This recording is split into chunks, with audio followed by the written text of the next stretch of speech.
अब हम बात करेंगे Excel data validation dialog box के सेकंड टैब के बारे में, जो कि है इनपुट मैसेज टैब।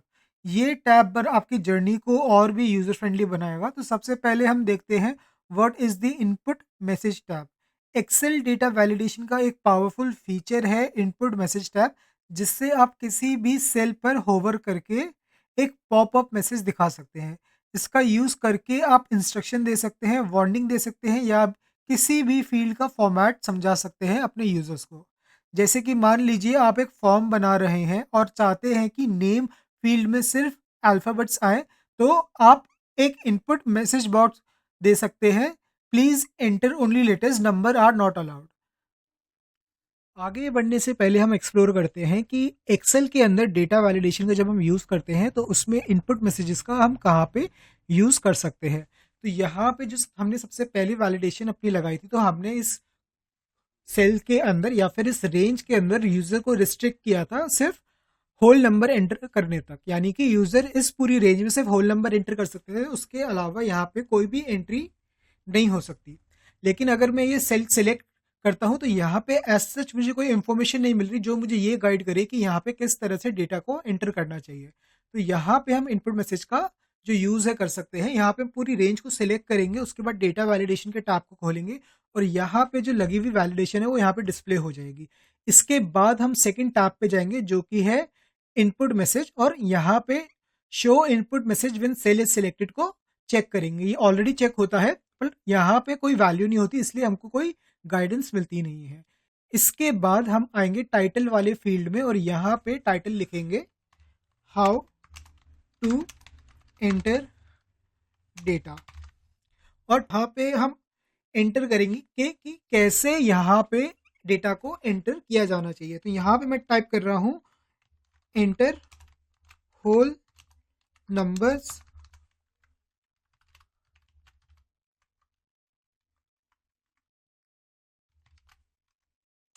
ओनली। अब जैसे ही मैं ओके पे क्लिक करूंगा, इसके बाद अगर मैं इस रेंज में किसी भी सेल को सिलेक्ट करूंगा तो इस तरीके से एक मैसेज डिस्प्ले होगा जो कि डेटा वैलिडेशन के क्राइटेरिया को डिफाइन कर रहा है। और यहाँ पे टाइटल भी आ चुका है जो हमने एंटर किया था, हाउ टू एंटर डेटा, और यहाँ पे हमने जो मैसेज एंटर किया था वो भी यहाँ पे डिस्प्ले हो रहा है, एंटर होल नंबर ओनली। चलिए अब हम आगे बढ़ते हैं इस चैप्टर में और एक्सप्लोर करते हैं कहाँ हम इनपुट मैसेजेस का यूज़ कर सकते हैं जब हम डेटा वैलिडेशन का फीचर यूज़ करते हैं एक्सेल के अंदर। इसका पहला सबसे यूसेज है फॉर्म्स एंड सर्वेस के अंदर। आप यूजर्स को बता सकते हो आपके फॉर्म या फिर आपके सर्वे के अंदर कौन सा फॉर्मेट वैलिड है। इसका दूसरा यूसेज होता है इन्वॉइस एंड डेटा एंट्री में। मान लीजिए आपने एक इन्वॉइस क्रिएट किया है, तो आप अपने कस्टमर को या फिर अपने फेलो एम्प्लॉय को बता सकते हो कि किस डेट फॉर्मेट को इनपुट करना है। मान लीजिए कई बार क्या होता है कि हम डी, एमएम और वाई फॉर्मेट में डेट को एंटर करते हैं, कई बार एमएम, डी, वाई फॉर्मेट को फॉलो करते हैं। कई बार मंथ पहले आता है और कहीं पे डेट पहले होता है। वो डिपेंड होता है कि आप किस टाइम जोन में हो, उसके अकॉर्डिंग ही जो एक्सेल है वो डिसाइड करता है किस डेट फॉर्मेट को चूज़ करें। तो यहाँ पे आप अपने कस्टमर को इन्फॉर्म कर सकते हो कि डी एमएम को फॉलो करें या एमएम डी को फॉलो करें। इसके बाद तीसरे यूज़ को एक्सप्लोर करते हैं जो कि है प्रोजेक्ट शीट्स। इंपॉर्टेंट नोट्स या रिमाइंडर आप किसी भी सेल के अंदर इनपुट कर सकते हो विद इनपुट मैसेजेस। लास्ट इसका पॉइंट है एरर प्रिवेंशन। यूज़र से गलत डेटा एंट्री को होने से आप रोक सकते हो अगर आप यूज़र को पहले ही इन्फॉर्म कर दो कि इस पर्टिकुलर सेल के अंदर डेटा को कैसे एंटर किया जाना चाहिए।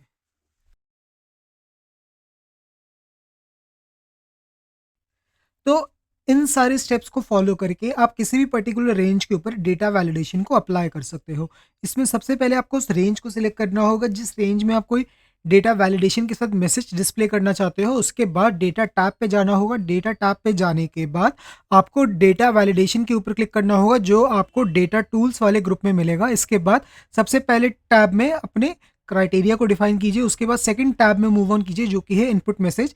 यहाँ पे अपने मैसेज का टाइटल और मैसेज को एंटर कीजिए और उसके बाद चेक कीजिए show input message when cell is selected वाले ऑप्शन को। इसके बाद जैसे ही आप ओके करेंगे, आपके रेंज के ऊपर वैलिडेशन के साथ साथ एक मैसेज भी अप्लाई होगा जिसके थ्रू आप यूज़र को बता सकते हैं कि यहाँ पे डेटा वैलिडेशन अप्लाई की गई है, और अगर आप इस क्राइटेरिया को फॉलो नहीं करेंगे तो आप इस रेंज के ऊपर डेटा को एंटर नहीं कर पाएंगे। हमने एक्सप्लोर की हैं उनको अप्लाई करते हैं। यहाँ पे मैंने एक रेंज है जिसको लाइट ब्लू कलर में पेंट कर दिया है। अब इन सेल्स के अंदर मैं टेक्स्ट लेंथ के बेसिस पे वैलिडेशन लगाऊंगा और उसी के साथ यूजर को एक इनपुट मैसेज के साथ इन्फॉर्म करूंगा कि इस सेल्स के अंदर डेटा को कैसे एंटर करना चाहिए।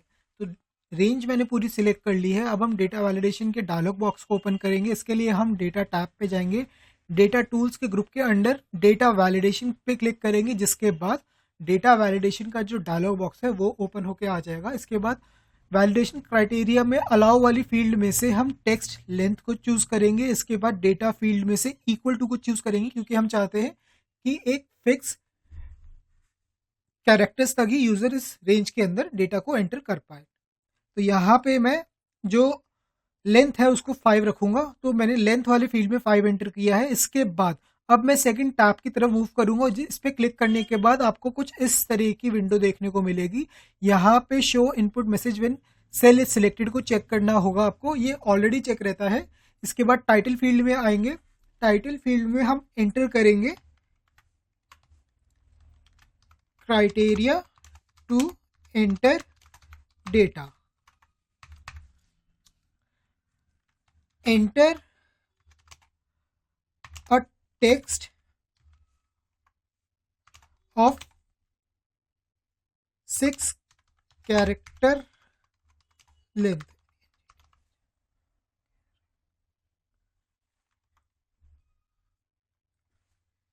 और जैसे ही मैं ओके पे क्लिक करूंगा ये जो मैसेज है यहाँ पे डिस्प्ले हो जाएगा।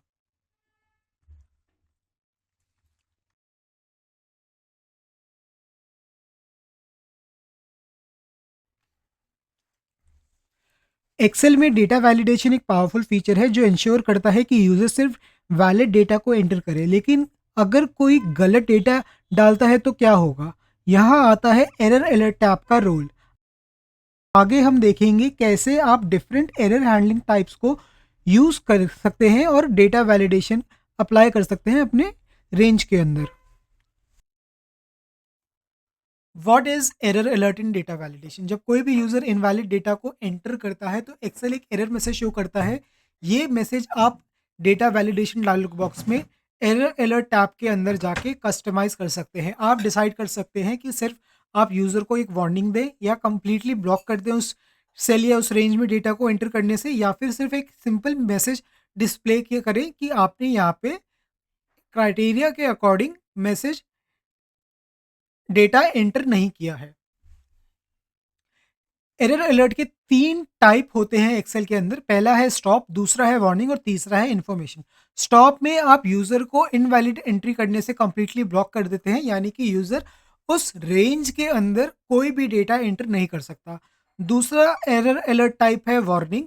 इसमें एक्सेल आपको एक अलर्ट मैसेज देता है, बट उसके बाद आपको उस रेंज के अंदर डेटा को एंटर करने देता है। तीसरा एरर अलर्ट टाइप है इन्फॉर्मेशन। सिर्फ एक मैसेज शो होता है बट डेटा एंट्री अलाउड होता है। हम सबसे पहले एरर टाइप को एक्सप्लोर करते हैं। इस रेंज के ऊपर हमने वैलिडेशन लगाई थी कि हम सिर्फ एक इंटीजर या फिर होल नंबर एंटर कर सकते हैं और वो रेंज में होना चाहिए 0 to 100 के। तो यहाँ पे इस वैलिडेशन को मॉडिफाई करते हैं। सबसे पहले हम शॉर्टकट की मदद से डेटा वैलिडेशन के डायलॉग बॉक्स को ओपन करेंगे। उसके बाद तीसरे टैब पे आएंगे जो कि है एरर अलर्ट टैब। इसके बाद यहाँ पे show error alert after invalid data is enter को चेक करेंगे। ये बाय डिफॉल्ट चेक होता है। और इसके बाद स्टाइल वाली फील्ड में से हमारे पास 3 ऑप्शन होते हैं, स्टॉप, वार्निंग, इन्फॉर्मेशन, जिसको अभी हमने डिस्कस किया है। इसमें से डिफॉल्ट स्टॉप होता है, इसको हम सिलेक्ट करेंगे। उसके बाद यहाँ पे मैसेज बॉक्स के टाइटल को एंटर करेंगे। तो हम यहाँ पे एंटर करते हैं एरर मैनेजर और उसके बाद यहाँ पे इसका मैसेज टाइप करते हैं you have not entered a whole number. अब जैसे ही मैं इस पे ओके करूंगा एक्सेल हमको ये डिस्प्ले करेगा मैसेज जब भी हम इसमें कोई गलत डेटा एंटर करने की कोशिश करेंगे। तो चलिए अब एक 100 से बड़े नंबर को एंटर करते हैं और देखते हैं क्या एक्सेल हमारे द्वारा दिया गया कस्टमाइज मैसेज दिखाता है कि नहीं। तो आप देख सकते हैं यहाँ पे टाइटल बार में एरर मैनेजर आ रहा है और मैसेज वाली जगह पे आपके पास मैसेज आ रहा है you have not entered a whole number. इस केस में मैं इस सेल के अंदर तब तक डेटा एंटर नहीं कर पाऊंगा जब तक मैं अपने क्राइटेरिया को मीट नहीं करता। अब मैं यहाँ पे अगर 90 डालूंगा तो एक्सेल मुझे एंटर करने देगा डाटा। दूसरे एरर अलर्ट टाइप को एक्सप्लोर करते हैं जो कि है वार्निंग। वार्निंग में क्या होता है, आपको एक्सेल एक वार्निंग देगा कि आपने यहाँ पे रेंज पे जो डेटा वैलिडेशन हमने अप्लाई की गई है उसके क्राइटेरिया के अकॉर्डिंग डेटा एंटर नहीं किया है, लेकिन उसके बाद आपको कुछ ऑप्शंस देगा जैसे कि येस, नो और कैंसिल का। अगर आप येस क्लिक करते हैं तो आपका जो डेटा है वो उस सेल के अंदर एंटर हो जाएगा, चाहे वो क्राइटेरिया को मीट करे या नहीं। अगर आप नो या कैंसिल पे क्लिक करते हैं तो आपका जो डेटा है वो डिलीट हो जाएगा। यहाँ पे हम ऑलरेडी एक वैलिडेशन लगा चुके हैं जिसमें हमें 2024 से बड़ी डेट्स को एंटर करना है। तो यहाँ पे मैं डेटा वैलिडेशन के टैब को खोलूंगा, उसके बाद मैंने यहाँ पे ऑलरेडी वार्निंग सिलेक्ट किया हुआ है और यहाँ पे अगेन हमारे पास मैसेज बॉक्स है क्योंकि यहाँ पे टाइटल मांगेगा और उस मैसेज बॉक्स का कंटेंट मांगेगा। तो यहाँ पे मैंने टाइटल में अलर्ट किया है वार्निंग और एरर मैसेज में मैंने लिखा है invalid data, please enter a date. इसको अब मैं जैसे ही ओके करूंगा ये वैलिडेशन इन सारे सेल्स के ऊपर अप्लाई हो जाएगी। तो चलिए अब एक टेक्स्ट वैल्यू डाल के देखते हैं क्या एक्सेल हमें ये एरर मैसेज पॉपअप देता है कि नहीं देता। अब यहाँ पे अगर मैं यस क्लिक करूंगा तो ये जो डेटा है यहाँ पे रिमेन होगा, अगर मैं नो या कैंसिल पे क्लिक करूंगा ये डेटा यहाँ से डिलीट हो जाएगा। तो इस तरीके से एक्सेल के अंदर डेटा वैलिडेशन का एरर अलर्ट टाइप यूज करके आप किसी भी यूजर को इन्फॉर्म कर सकते हो कि आप जो एंट्री कर रहे हैं वो क्राइटेरिया को मीट नहीं करती।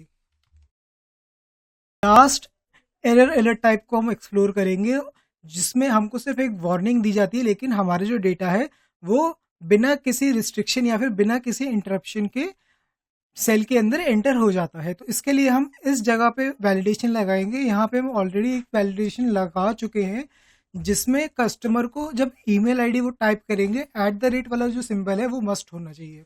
तो इसके लिए अगर हम इस डायलॉग बॉक्स को ओपन करेंगे, इसके बाद यहाँ से तीसरे ऑप्शन को चूज करेंगे जो कि है इन्फॉर्मेशन। अब यहाँ पे मैं टाइटल को टैप एंटर करूंगा जो कि है एरर मैनेजर और एरर मैसेज में अपना मैसेज टाइप करूंगा इनवैलिड एंट्री। अब यहाँ पे जैसे ही मैं कोई एंट्री करूंगा जिसमें कि @ नहीं होगा तो एक्सेल मेरे द्वारा दिया गया मैसेज को डिस्प्ले करेगा। इसके बाद मेरे पास आप देख सकते हैं यहाँ पे येस नो का जो ऑप्शन था वो नहीं आ रहा, हमारे पास सिर्फ ओके और कैंसिल का ऑप्शन आ रहा है। दोनों ही केस में हमारा जो डेटा है वो वहां पे रहेगा, वहां से डिलीट होगा नहीं।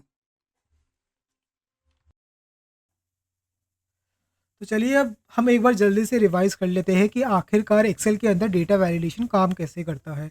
इस पूरे प्रोसेस का सबसे पहला स्टेप है क्राइटेरिया सेट करना। सबसे पहले आपको रूल्स और कंस्ट्रेंट सेट करने होंगे जो वैलिड डेटा को डिफाइन करते हैं। ये रूल्स इंश्योर करते हैं कि सिर्फ सही डेटा ही आपके द्वारा एंटर किया जाए या फिर यूज़र के द्वारा एंटर किया जाए। इस पूरे प्रोसेस का जो दूसरा स्टेप है वो है यूज़र इनपुट। यूज़र अपने डेटा को वैलिडेट किए गए सेल में एंटर करता है जो क्राइटेरिया के अकॉर्डिंग होनी चाहिए। इस लाइन में वैलिडेट किए गए सेल का मतलब है वो रेंज जिसके ऊपर आपने डेटा वैलिडेशन अप्लाई की है। फिर तीसरा इसका स्टेप आता है validation outcome. Excel enter data को वैलिडेशन रूल्स के अगेंस्ट चेक करता है और अगर डेटा सही है तो एक्सेप्ट करता है, वरना एरर दिखाता है।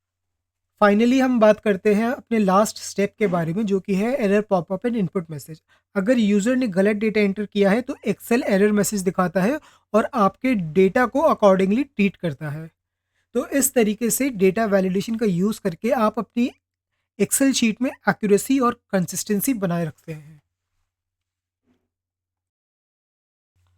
तो चलिए इस चैप्टर को कंक्लूड करने से पहले हम एक और कॉन्सेप्ट के ऊपर नज़र डालते हैं जिसको हम आगे जाके वीडियोस में और भी ज़्यादा डेप्थ में कंपेयर करेंगे, लेकिन इस वीडियो में हम इस कॉन्सेप्ट का सिर्फ ओवरव्यू देखेंगे। तो मैं बात कर रहा हूँ dependent drop downs in Excel. तो चलिए अब हम समझते हैं आखिरकार एक्सेल के अंदर डिपेंडेंट ड्रॉप डाउन्स का क्या मतलब होता है। डिपेंडेंट ड्रॉप डाउन्स एक पावरफुल फीचर है एक्सेल में जो अलाउ करता है कि एक ड्रॉप डाउन लिस्ट के ऑप्शंस दूसरी ड्रॉप डाउन लिस्ट के सिलेक्शन पर डिपेंड करती है। यहाँ पे मैं एम्फसाइज करूँगा कि एक ड्रॉप डाउन लिस्ट के ऑप्शंस दूसरी ड्रॉप डाउन लिस्ट के सिलेक्शन पर डिपेंड करती है। एग्जाम्पल के तौर पे मान लीजिए आपने ड्रॉप डाउन 1 में से एशिया को चूज़ किया तो ड्रॉप डाउन 2 में एशियाज़ के अंदर जितनी भी कंट्री हैं उनके नाम आएंगे। अगर आपने ड्रॉप डाउन लिस्ट 1 में नॉर्थ अमेरिका चूज़ किया तो ड्रॉप डाउन लिस्ट 2 में नॉर्थ अमेरिका के अंडर जितनी कंट्रीज हैं वो आएंगी। तो इसको कहते हैं डिपेंडेंट ड्रॉप डाउन, जहाँ पे एक ड्रॉप डाउन के ऑप्शंस दूसरी ड्रॉप डाउन के सिलेक्शन पे डिपेंड करते हैं। इसके बेनिफिट्स क्या होते हैं? ये डेटा एंट्री को ईजी और फास्ट बना देता है, गलत सिलेक्शन होने का चांस कम कर देता है, यूज़र एक्सपीरियंस को और भी ज़्यादा स्मूथ और इंट्यूटिव बनाता है। तो ये फीचर स्पेशली यूज होता है जब आप पहले एक कैटेगरी सिलेक्ट करते हैं, जैसे कि मैंने आपको बताया कॉन्टिनेंट, और फिर उस कैटेगरी से रिलेटेड ऑप्शंस दूसरी ड्रॉप डाउन लिस्ट में दिखते हैं। तो इसे हम कहते हैं डिपेंडेंट ड्रॉप डाउन्स। तो यहाँ पे मेरे पास एक एग्जांपल है डिपेंडेंट ड्रॉप डाउन का, जहाँ पे मेरे पास कॉन्टिनेंट्स के नाम है, और इस ड्रॉप डाउन में यहाँ पे जो ड्रॉप डाउन है वहाँ पे कंट्रीज के नाम शो होंगे, लेकिन कंट्रीज के नाम तब शो होंगे जब मैं किसी एक पर्टिकुलर कॉन्टिनेंट को सिलेक्ट करूंगा। एग्जाम्पल के तौर पे मान लीजिए अगर मैंने अफ्रीका को सिलेक्ट किया, तो अफ्रीका के अंडर जितनी भी कंट्रीज आ रही हैं जिसको भी मैंने हाईलाइट किया है ड्रैग करके, वो सारी कंट्रीज इस डायलॉग बॉक्स में, यानी सॉरी इस ड्रॉप डाउन में आपको दिखेंगी।